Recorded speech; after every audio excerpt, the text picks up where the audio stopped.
line. Okey dah. Okey dah. Dah boleh Ustaz. Okey. Jadi insyaAllah untuk kita yang masih ada ibu bapa pun boleh mengambil manfaat daripada pengisian Ustaz Sadatul hari ini, bagaimana kita sendiri nak usaha jadi anak yang soleh, solehah. Jadi Kak En, kalau diizinkan saya serahkan program kita petang ini kepada Ustaz Sadatul ya.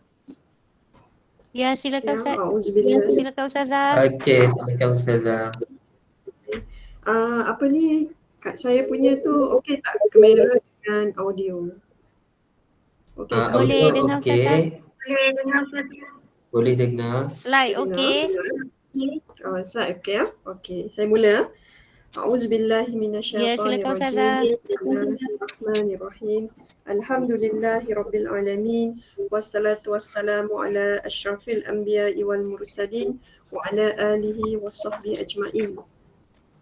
Alhamdulillah telah diberi kesempatan oleh Allah Subhanahu Wa Taala, maka sama-sama kita memanjatkan kesyukuran kehadrat Ilahi kerana sama-sama dapat hadir pada majlis ilmu ni ya. Jadi saya akan berakhir pada jam boleh dikatakan dalam 2:30. Baik, dalam perkongsian ini adalah dikatakan tajuk yang memang ternyata memang pentinglah kita sebagai seorang anak yang di mana tanggungjawab kita ni sebagai seorang anak lah, di mana tak lain tak bukan adalah kecenderungan kita ni nak menjadi anak yang soleh, anak yang soleh dan solehah. Jadi terlebih dahulu ingin diterangkan kalau kita melihat kepada perkataan soleh itu merujuk kepada lelaki lah, anak lelaki ya. Dan kalau kita melihat kepada solehah itu adalah kepada perempuan lah. Jadi ingin kita maklum bahawa anak soleh solehah ini dia tidak dilihat kepada kanak-kanak sahajalah, akan tetapi ianya merujuk kepada anak-anak. Asal saja yang dikatakan seorang anak itu, maka ianya adalah dikatakan merujuk kepada anak yang soleh dan soleh. Dia tidak melihat daripada umur yang muda sahaja. Maksudnya kesolehan itu dilihat kepada seorang anak lah, seorang anak. Maksudnya asal saja orang itu dikatakan adalah anak, maksudnya sebagai contoh saya orang tua. Okey, atas saya ada mak bapak saya, maka saya ni adalah seorang anak. Jadi kalau kita melihat kepada tajuk ini di mana ingin saya berkongsi berkaitan tentang lafaz lah, apakah lafaz yang tepat untuk doa kepada ibu bapa lah. Jadi di sini ada ditunjukkan pada slide di situ. Kalau kita melihat ini Arab dia lah, Allahumma fir lana zunubana wali walidina warhamhum kama rabbaya. Ni ada macam tersilap Rabbawna sigar. Jadi kalau kita melihat kepada maksudnya di situ, ya Allah ampunilah dosaku dan dosa kedua orang tua dan kasihilah mereka sebagaimana mereka mengasihi aku sejak kecil. Jadi kalau kita melihat kepada doa ini, okey, doa ini lafaz ini adalah dikatakan merujuk ke atas ibu bapa sama ada yang hidup ataupun telah lama meninggal dunia. Okey, ada pernah masyarakat bertanya kepada saya, dia kata, Ustazah, saya mak bapak saya bukan Islam. Okay, mak bapak saya bukan Islam. Jadi mak bapak saya bukan Islam dan mereka telah meninggal dunia. Bermaksud mereka dikatakan tak masuk Islam, tidak memeluk Islam tetapi telah meninggal dunia. Maksudnya mak bapak yang tidak Islam lah tapi dah meninggal dunia. Jadi saya ni dah dikatakan Islam lah.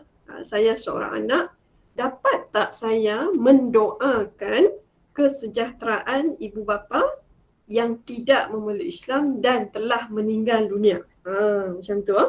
Baik, untuk makluman sahabat-sahabat yang hadir pada petang ini, okey, bila kita melihat kepada doa kesejahteraan ini, ianya adalah merujuk kepada ibu bapa yang Islam lah. Ibu bapa yang Islam, berdasarkan daripada ada satu sokongan di mana daripada dalil tu sendiri, kalau kita melihat bapa saudara Nabi, bapa saudara Nabi, kalau kita melihat Abu Talib itu sendiri tidak memeluk Islam, akan tetapi Abu Talib ni tadi memang membantu Nabi dalam menggerakkan ajaran Islam. Dan bila ditanya mengapa engkau belum memeluk Islam, jadi dia kata kerana hati aku belum terbuka untuk memeluk Islam. Jadi nak beritahu bila selepas bapa saudara Nabi itu meninggal, maka Nabi itu tadi berdoa kepada Allah untuk memohon agar diampunkan dosanya. Akan tetapi telah ditegur oleh Allah Ta'ala bahawa di mana tidak dikendaki lah, maksudnya tak dapat bahawa kita yang Islam ini mendoakan agar kita punya pertalian yang bukan Islam itu diampunkan dosanya. Tak dapat. Jadi ianya merujuk daripada kisah yang berlaku ke atas bapa saudara baginda itu sendiri tidak memeluk Islam dan banyak membantu Nabi. Maksudnya Nabi itu sendiri ada pernah nak mendoakan kesejahteraan agar diampunkan dosa bapa saudara baginda. Jadi itulah yang ingin kita kongsi kepada sahabat-sahabat. Mungkin ada sahabat kita yang terdiri daripada saudara barulah. Jadi saya kongsi di sini ya. Okey. Jadi bila kita lihat kepada yang dikatakan tentang anak soleh dan soleha ini, salah satu ciri-cirinya adalah tak lain tak bukan, first rankingnya adalah kita nak tahu anak yang soleh atau tidak, kita melihat dari sudut sikapnya tu tadi. Di mana dalam sehari ada tak anak-anak itu sendiri mendoakan kesejahteraan ibu bapanya sama ada yang hidup ataupun telah meninggal dunia. Kita nak tahu anak itu anak soleh atau tidak, kita boleh melihat dari sudut dia punya sikap di mana rajin mendoakan kesejahteraan ibu bapa. Itu ciri yang first. Yang kedua memang kita tahulah ciri-ciri anak yang soleh ni dari segi neraca agama dia. Timbangan agama tu memang kita tahulah, suruhan perintah Allah tu kita tinggal. Kata orang tu tadi solat 5 waktu tak payah nak disuruh. Kemudian kita melihat dari sudut dia punya tu tadi akhlaknya mulia. Sebab itu kita nak beritahu bahawa bila kita melihat sambutan hari lahir, sambutan hari jadi, sering kali kita mendoakan semoga anak ini menjadi anak yang soleh, soleha. Jadi kita nak beritahu kecenderungan soleh, soleha itu tadi tidak dikhususkan ke atas anak-anak ataupun kanak-kanak sahaja. Akan tetapi tanda kesolehan itu dia akan bermula sejak kecil sampailah ke dalam liang lahat. Sebab itu ingat petua nak dapat anak yang soleh dan solehah senang sahaja petua dia. Diri kita mesti soleh dan solehah terlebih dahulu, barulah kita dapat anak yang soleh dan solehah. Ingat, anak ramaikah, anak tak ramaikah itu bukan ukuran, tetapi sebaliknya adalah memperolehi anak yang soleh dan soleh, itulah yang menjadi ukuran kepada kita bahawa ianya adalah harta kita di dunia dan akhirat. Ini banyak yang memang beritahu cakap anak ramai baguslah, anak sikit jadi kita nak beritahu bahawa itu bukan ukuran lah. Sebaliknya adalah anak yang soleh-soleh itulah yang penting. Baik, dari sini kita nak beritahu bahawa daripada berkaitan dengan dalil nakli inilah di mana daripada Abu Hurairah radhiyallahu an bahawa Nabi sallallahu alaihi wasallam telah bersabda, dia kata apabila matinya seorang insan akan terputus amalan melainkan 3 perkara. Di mana sedekatil jariyah, kemudian ilmi yunfa'u bih, maksudnya ilmu yang bermanfaat buat dirinya, aw waladin salihin yad'ulah, dan anak solehah yang sentiasa mendoakannya. Ini adalah hadis yang dikatakan hadis sahih lah. Dan kalau kita melihat di mana seseorang yang dikatakan insan yang beragama Islam, semua benda akan terputus. Tak boleh nak bawa masuk kubur kecuali 3 sahaja yang dapat membantu insan yang meninggal itu tadi. Yang pertama adalah sedekah jariah. Ini sedekah jariah ni kalau kita faham, dia ada 4 step. Yang pertama, sedekah jariah yang first kali adalah falil walidain, sedekah kepada mak bapak kita dulu tu.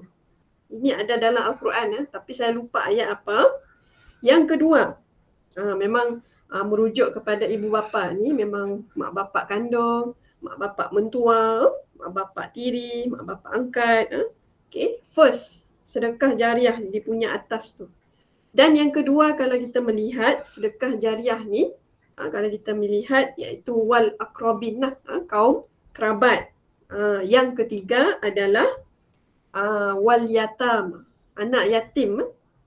Dan yang keempat wal masakin, orang-orang miskin. Banyak kita ingat sedekah ini keutamaan kepada anak yatim miskin, tetapi hakikatnya dia punya ranking tu yang first adalah falil walidain, mak bapak dulu, kemudian jatuh kepada kaum kerabat lah, dan kemudian anak yatim, dan last sekali adalah orang miskin.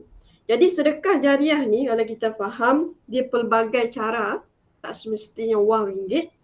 Boleh jadi sedekah dengan doa ke, sedekah dengan berbentuk sumbangan, barang makan dan sebagainya lah. Okay? Dan bila melihat kepada sedekah jariah ni, dalam banyak-banyak sedekah, apakah yang dilihat di sisi Allah adalah melihat kepada kesukaan orang yang menerima tu. Sebagai contoh, mak kita, mak kita ni minat bunga ros.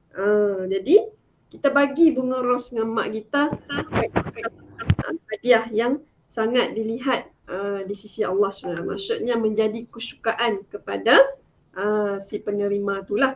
Yang kedua adalah ilmu yang bermanfaat buat dirinya. Jadi kita nak beritahu bahawa selain daripada ilmu agama, ilmu yang mendatangkan manfaat, macam kita melihat adalah sebagai contoh, seorang perempuan ni lah, dia ibu tunggal lah, dia berkongsi resepi kuih bahulu special sebagai contoh. Kemudian dia war-warkan di dalam laman sosial, dan resepi yang dia sharing itu tadi telah membantu jutaan manusia untuk meraih pendapatan. Maka pemilik resepi ni kalau dia meninggal dunia, maka dia akan memperolehi amal jariah di situ. Ini cerita dia punya konten lah, ilmu yang bermanfaat. Dia punya ilmu itu kalau kita faham, selain daripada ilmu agama, tentulah niat tadi ikhlas kerana Allah. Dan kemudian anak soleh yang sentiasa mendoakannya. Bermaksud kalau kita melihat kepada doa itu tadi daripada seorang anak yang soleh ataupun anak solehah ini, doa daripada seorang anak itu tadi adalah melihat kepada konten dalam doa itu sendiri adalah memohon keampunan diri sendiri dan memohon keampunan ke atas ibu bapanya sama ada yang masih hidup ataupun telah meninggal dunia. Ibu bapa yang masih Islam lah, nak beritahu di sini ya. Baik, seterusnya kita melihat kepada berdasarkan firman daripada surah Al-Ghafir ayat 60, wa qala rabbukum ud'uni astajib lakum. dan Tuhan kamu berfirman, berdoalah kamu kepadaku, nescaya aku perkenankan doa permohonan kamu. Jadi kita nak beritahu bahawa kita ni kalau berdoa mesti ada meletakkan rasa keyakinan kita, seolah-olah kita bertutur lah, maksudnya orang Sarawak bertutur lah, seolah-olah kita ni bercakap-cakap dengan Allah Subhanahu Wa Taala. Itulah yang dilihat di sisinya. Maksudnya bercakap dengan manusia lain rupa, bercakap dengan Allah lain rupanya lah. Maksudnya hubungan kita dengan Allah ni, macam mana kita punya komunikasi dengan Allah. Dia punya hubungan tu agak istimewa lah.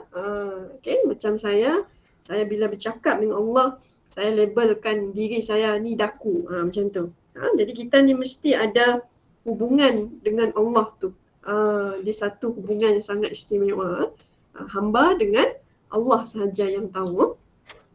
Baik, berdasarkan kepada soalan di atas, sebahagian doa tersebut ada disebutkan di dalam beberapa ayat di dalam Al-Quran, di mana wahai Tuhan kami, berilah ampun bagiku dan kedua ibu bapaku, serta bagi orang yang beriman pada masa berlakunya hitungan amal dan balasan. Jadi nak beritahu bahawa daripada surah Ibrahim ni ayat 41, kita semua ni akan dihimpun di padang mahsyar, dan bila kita melihat kepada keadaan itu nanti, masing-masing kita ni akan dihitung segala amal dan balasan. Dan sekiranya yang dikatakan tanda kesolehan itu wujud dalam diri seseorang, maka insya-Allah pasti dia akan berkumpul bersama keluarga dan tak lain tak bukan bersama dengan ibu bapanya. Saya nak beritahu dengan sahabat-sahabat yang hadir pada petang ni, berapa banyak di antara kita yang sering kali mendoakan kesejahteraan kepada ibu bapa. Jadi saya pernah dikongsilah oleh orang awam, dia kata saya rasa rindu yang sangat melampau-lampau kepada orang tua saya, Ustazah. Susah nak digambarkan dengan kata-kata.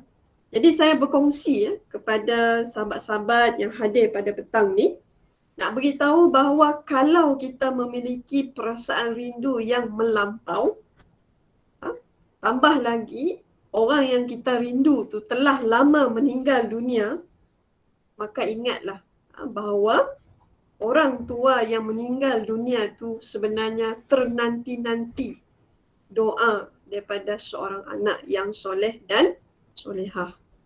Bukannya harta, bukannya kekayaan, bukannya kemewahan yang dapat membantu orang tua, tetapi sebaliknya seorang dikatakan doa anak soleh solehah itulah yang dapat membantu ibu bapanya untuk terhindar daripada siksaan kubur dan api neraka. Ini kita kena ingat ni sebagai seorang anak.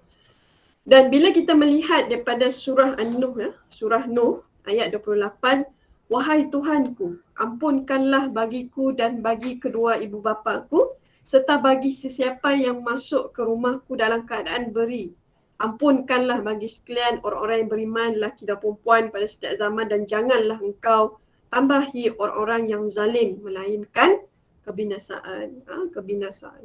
Jadi kita nak beritahu yang berlaku pada Nabi Nuh AS ni, di mana Nabi Nuh tu, dia punya isteri tu tadi memang kufur, tidak mahu beriman kepada Allah, sehinggalah di saat nak hampir lemas tu, Nabi Nuh masih lagi teguh untuk mengajak isterinya beriman kepada Allah, tetapi isteri Nabi Nuh ni masih ego.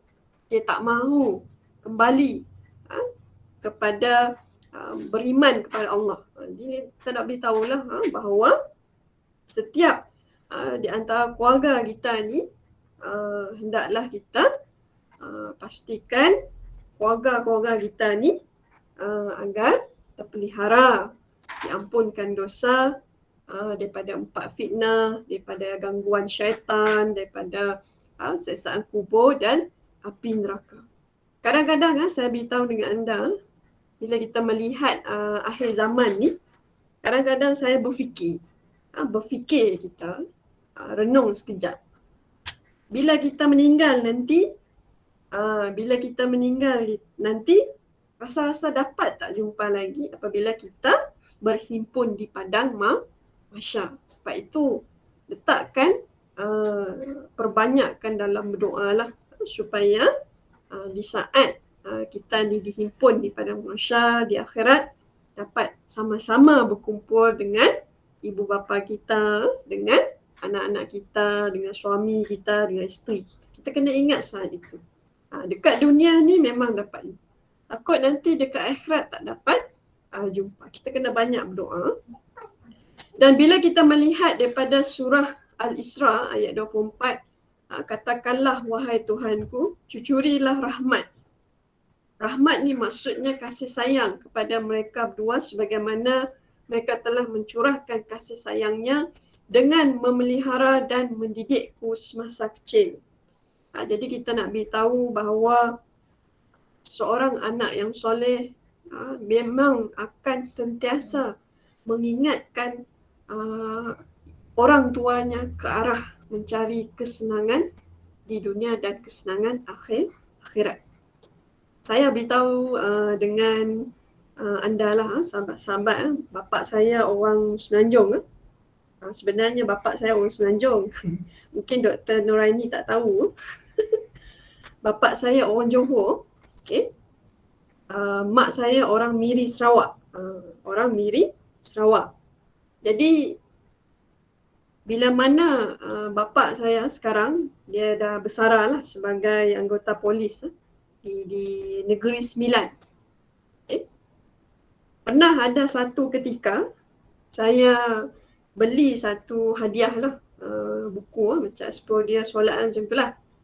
Dan di situ tertulis macam satu surat lah, letters lah, surat. Jadi dalam konten surat tu saya kata tidak ada balasan ataupun yang boleh Kak Long balas terhadap segala penguadan Abah. Saya beritahu dekat situ. Kalau nak cakap bagi duit setiap bulan, itu memang saya tulis lah, tulis tangan tu. Bukan type lah. Kalau nak cakap bagi duit setiap bulan memang Kak Long tak mampu lah Abah. Kak Long hanya dapat bagi doa tu. Allahumma filli zunubi. Saya tulis tu, Jawi tu. Dengan maksud ni sekali. Masa saya tulis tu, hati saya rasa sebab. Sebab apa? Bila saya melihat klien di pejabat agama datang dengan bapaknya, jadi hati saya jadi sayu. Kerana mengingatkan bahawa beruntungnya anak-anak sekarang dekat dengan ibu bapa. Tapi saya sedih sebab bapa saya tak tempat lain. Dan saya selalu memanjatkan doa kepada Allah, tak apalah ya Allah, aku tak dapat bersama dengan mak bapak aku kat dunia, tapi insya-Allah ya Allah, pertemukanlah aku bersama mereka di dalam syurga. Ini saya beritahu. Rindu saya ni tidak dapat digambarkan dengan kata-kata. Hanya Allah saja yang dapat memahami. Dan bila mana saya post barang tu, tiba-tiba hati saya rasa sayu. Dalam hati saya memang Abah dah terima hadiah tu. Sekali tiba-tiba dapat mesej. Abah dah terima hadiah Kak Long. TK. Terima kasih. Saya tahu bapa saya menangis apabila menerima hadiah tersebut. Nak beritahu bahawa abah saya tu rasa terkedu. Mungkin dia rasa terharu dengan apa yang saya hantar tu. Saya memang tak nak tak dapat nak bagi duit setiap bulan, tetapi saya hanya mampu untuk memberikan doa tu kepada mak bapak. Dan seterusnya kalau kita melihat kepada daripada sekiranya seseorang itu ingin mendoakan kepada kedua ibu bapa, ramailah, maka bolehlah mendoakan dia punya Arab ni Allahumma fir lana. Na ni maksudnya ramai, kami. Zunubana wali walidaina baris atas. warhamhuma kama rabbayana sighar. Ya Allah, ampunilah dosa kami dan dosa kedua orang tua kami dan kasihnya mereka sebagaimana mereka mengasihi kami sejak kecil. Dan kemudian kita melihat daripada lafaz yang ketiga ini, di mana lafaz yang bezanya adalah lafaz walidina dengan yang tadi walidaina. Di mana lafaz yang ketiga ni, yang baris bawah ni, dia bukannya setakat untuk mak bapak lah, tapi dia tergolong khusus kepada datuk, nenek. Maksudnya lafaz itulah baris tu, waliwalidina ataupun waliwalidaina. Dia ada beza di situlah.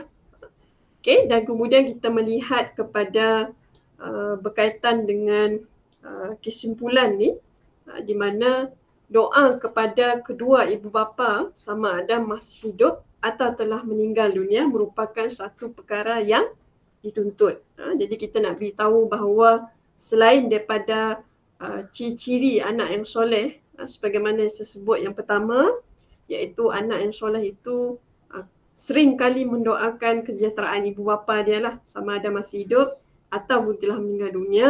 Yang kedua, neraca agama dia tadi adalah dikatakan anak yang soleh solehah ini ciri-cirinya adalah memang prihatin terhadap segala suruhan dan perintah Allah lah. Okay? Dan yang ketiga, melihat kepada ciri-ciri anak yang soleh dan solehah itu, kita boleh lihat dari segi pribadinya, iaitu akhlaknya itu tadi. Iaitu kita tahulah memang berakhlak mulia. Berakhlak mulia, adab dia itu tadi. Adab bersama dengan orang tua. Oleh itu, jangan sesekali kita lupa kepada ibu bapa kita, baik yang masih hidup ataupun telah meninggal dunia, di mana kita tak akan wujud tanpa ibu bapa. Dan Allah Subhanahu Wa Taala mengajar kita supaya hamba tu tadi sentiasa mendoakan kepada kedua ibu bapa. Jadi saya nak kongsi dengan sahabat-sahabat, pernah ada seorang makcik ni, dia punya anak dia tu meninggal lah. Anak dia meninggal sebab demam panas, umur 20-an lah. Jadi dibagi nama anak dia tu, nama arwah anak dia lah, perempuan tu. Dia kata, "Ustazah, saya ada hajat dengan Ustazah." Jadi saya pun tanya, hajat apa tu? Tak lama tu, lepas tu bulan Ramadan dia kata, "Ustazah, boleh tak Ustazah tolong buat tahlil arwah untuk anak saya?" Jadi saya kata, boleh, tak ada masalah. Okay, jadi saya pun buatlah tahlil. Saya baca, saya buat tahlil dikhususkan kepada arwah tersebut. Itu tahlil yang daripada Yasin tu. Dan saya nak beritahu dengan anda, ketika saya melakukan tahlil tersebut, saya mempunyai satu perasaan yang cukup dalam. Apakah perasaan itu? Perasaan sebab, perasaan yang dikatakan merindu-rindukan orang yang hidup untuk mendoakannya. Saya tak kenal arwah tu, tapi perasaan saya sangat pilu di situ. Nak beritahu bahawa arwah ni sebenarnya ternanti-nanti orang yang hidup untuk mendoakannya. Jadi akhirnya semoga Allah SWT menjadikan kita anak-anak yang soleh dan solehah yang sentiasa berbakti serta mendoakan kesejahteraan kepada kedua ibu bapa kita. Jadi ingat nak beritahu bahawa lagi-lagi kalau mak bapak kita ni masih hidup, sangat bertuah sebab masih mampu untuk mendoakan kesejahteraan anak-anaknya. Tetapi sangat pilu ke atas mereka yang telah mak bapak dah tak ada, dah tak dapat lagi mak bapak doakan untuk anak. Hanya anak saja yang dapat doakan ibu bapanya lah. Jadi kita nak beritahu bahawa hargailah ibu bapa kita ni yang masih ada, dan ingat masih hidup ataupun dah lama meninggalkan kita, anak punya doa itulah yang dikatakan menjadi kekuatan kepada ibu bapanya dekat kubur nanti. Bila kita ni mati sebagai seorang ibu, maka di situlah kita akan tahu mana anak kita ni yang akan mengingatkan kita kepada kesenangan akhirat. Sebab saya ada baca satu penceritaan di mana kisah dalam alam barzah lah. Dia selalu sering kali diazab di dalam kubur lah. Tetapi menjadi keajaiban satu hari tu dia melihat kuburnya menjadi terang, tidak ada azab-azab di situ. Jadi rupa-rupanya hanyalah yang dikatakan 3 perkara tu tadi, iaitu sedekah jariah, ilmu yang bermanfaat, dan tentu sekali doa anak yang soleh dan solehah. Jadi kita nak beritahu bahawa usaha itu perlu, doa itu membantu, dan Allah itu penentu. Jadi akhir kalam, semoga dengan kupasan saya yang tak berapa panjang ni, dah habis masa ke ataupun saya ni tak berapa ingat masa sebenarnya. Takut terlajak. Tak apa Mak, boleh lagi Ustaz. Ustazah, boleh lagi. Boleh. Jadi kita nak beritahu bahawa pernah berlakulah kepada seorang kisah, kisah kepada seorang lelaki inilah. Okey. Di mana dia kata dalam hidupnya tu tadi, dalam hidupnya semasa dia remaja, banyak melakukan benda yang menyakitkan hati orang tua dia lah. Dan di saat ketika dia melakukan satu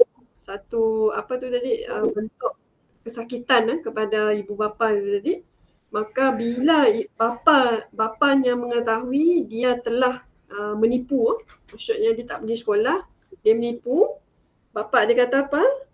Bapa dia kata, mulai hari ini hidup engkau akan menjadi celaka, buat selama-lama. Bapa dia terlalu marah. Okey. Jadi apa yang berlaku kepada lelaki tu tadi? Okey, dia pergi ke kawasan renang lah, kawasan renang ramai-ramai.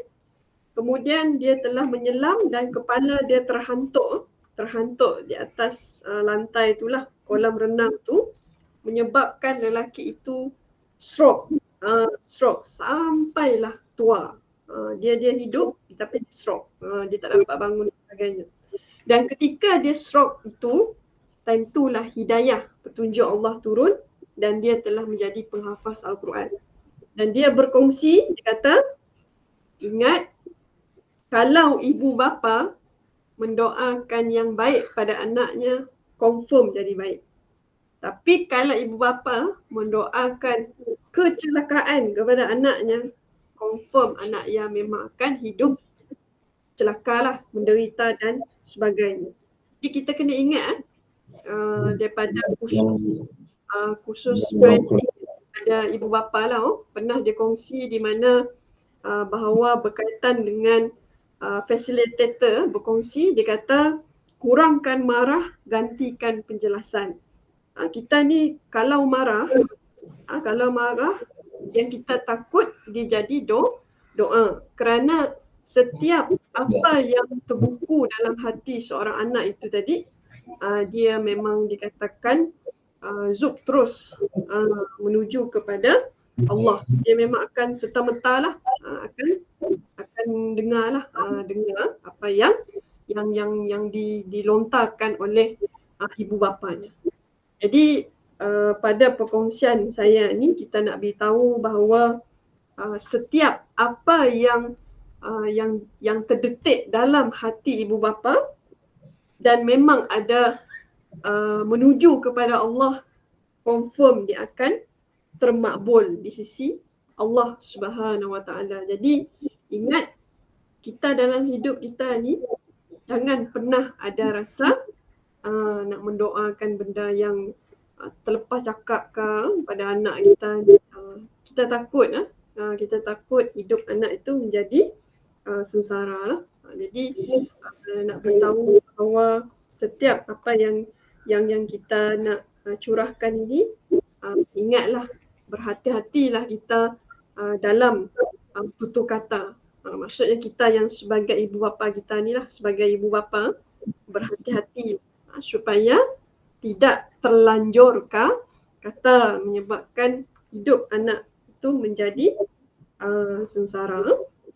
Jadi akhir kalam, ada apa-apa yang ingin dikongsi ataupun saya akhirilah dan saya serah kembali kepada Dr. Nuraini. Terima kasih Ustazah.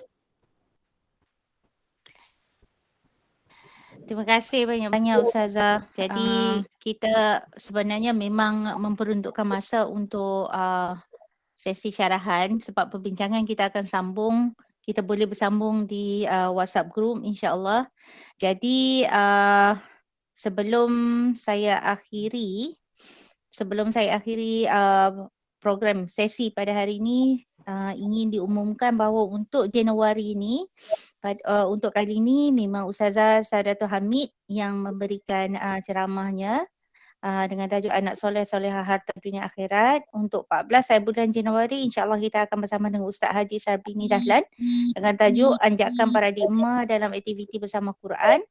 Pada 21 Januari insyaAllah kita akan bersama dengan Ustazah Mariatul Kiptiah Yaakob dengan tajuk Seekor Kambing, Seketul Hati dan Sepotong Lidah. Dan akhirnya pada 28 hari bulan Januari insyaAllah kita akan bersama dengan Ustaz Nuruddin Rahman dengan tajuk 3 aktiviti rutin dengan Al-Quran untuk masyarakat awam. Jadi itulah yang kita sudah programkan untuk Januari. Jadi saya lagi sekali bagi pihak Kafuku dan juga Spana and Maskara mengucapkan terima kasih banyak-banyak kepada Ustaz Sadatul Hamid. Ini bukan kali terakhir kan Ustazah, insya-Allah kami akan jemput lagi pada masa akan datang. Semoga Ustazah diharapnya janganlah menolak, dan saya sebenarnya sangat-sangat seronoklah bila Ustazah cakap kata Ustazah pun separuh Malaya. Jadi ya ada juga sebahagian daripada kami walaupun jauh daripada ke selatan kan. Maksudnya dia dekat dengan Ayu Rashidah kan. Sebab dia sebelah Johor. Saya nanti juga ingatkan Ustazah cakap kata sebelah Perlis. Kalau Ustazah sebelah Perlis saya nak jemput terus Ustazah terbang ke sini. Jadi sekadar tu saja masa yang kita ada untuk kali ini, dan mohon maaf kali ini kita mula pada jam 2 suku sebabnya kami pun di sini sudah beranjak sedikit solat zuhurnya, jadi kita tak nak terkejar-kejar itu sebab kita mula dua suku. Alhamdulillah saya rasa pada hari ini memang satu perkongsian yang sangat-sangat menarik sebab kita sebenarnya kita ada anak dalam masa yang sama macam Ustazah cakap, kita juga adalah anak kepada kedua ibu bapa kita. Tanggungjawab kita dah tak terhenti selagi mana diorang masih berada di dunia ataupun yang telah tiada, yang telah Allah jemput. Tanggungjawab kita masih lagi belum berhenti di situ. Jadi saya ingat sekadar tu saja dahulu untuk kali ini. Jadi kita tutup ke Ustaz majlis ni? Kita tutuplah dengan Kita boleh tutup terus ya? Ya, ya, jadi ya. Jumpa lagi minggu depan. Minta maaf line kami macam tak berapa elok. InsyaAllah. Line di sana Ustaz macam putus-putus je macam tak apa, insyaAllah kita doa masa akan datang teknologi akan lebih memihak pada kita insyaAllah. Terima kasih semua. Assalamualaikum. Semoga berjumpa lagi insyaAllah minggu depan. Terima kasih Dr. Sarina. Terima kasih Syed. Terima kasih Syaira. Muhammad. Ya. Terima kasih Aina. Terima kasih.